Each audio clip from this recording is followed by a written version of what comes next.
Souvenez-vous que ce livre de Néhémie est rempli de mauvaises conditions, de mots et d'erreurs, et ces choses correspondent à l'état de la muraille. Je désire que vous saisissiez ceci, quoique je doive y revenir. On considère cette muraille et on l'examine, et on peut, pour ainsi dire, la percer du regard. Et en la perçant du regard, on constate que les conditions du peuple du Seigneur concordent exactement avec la condition de la muraille. Il y a toutes sortes de torts, de maux, d'erreurs, et ce sont les décombres, c'est l'état de ruine des choses. Voyez, l'état du peuple correspondait à l'état de la muraille. La muraille était simplement une illustration des conditions spirituelles, de sorte que, lorsque vous parvenez à percer du regard cette muraille, vous découvrez que ce dont vous vous occupez réellement, ce n'est pas d'une muraille, mais de conditions spirituelles. Tandis que Néhémie s'avançait pour s'occuper de la muraille, il découvrit qu'il avait en même temps à s'occuper des conditions spirituelles du peuple. Ils étaient une seule et même chose. Ce serait en effet insensé d'élever une belle muraille alors que les conditions derrière la muraille sont une contradiction. Voyez, le point, les deux choses doivent être compatibles. L'état spirituel et votre témoignage. Le témoignage doit avoir une condition spirituelle à l'arrière-plan. Une condition spirituelle doit corroborer le témoignage. Vous ne pouvez pas travailler à l'édification de quelque chose qui n'est pas dans l'énergie de la vérité. Nous verrons plus loin dans les prochains audios ce que signifie la muraille et de quoi elle est faite.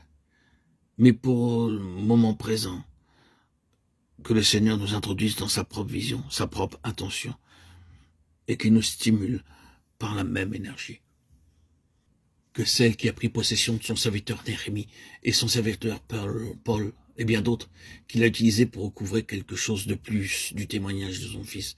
Frères et sœurs en Christ, que nous soyons les vases choisis, les vases élus, préparés pour accomplir la volonté de notre Seigneur.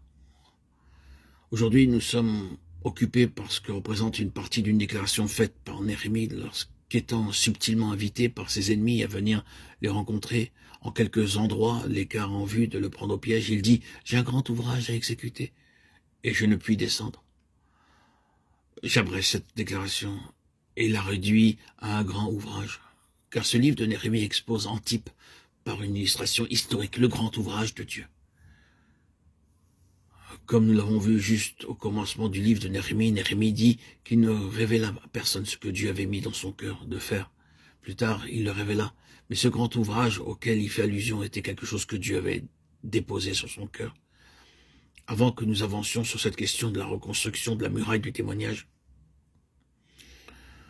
je désire ardemment, frères et sœurs en Christ, que nous puissions être sur notre cheminement vers la sanctification, être l'ouvrage que Dieu désire ardemment pour pouvoir accomplir sa volonté.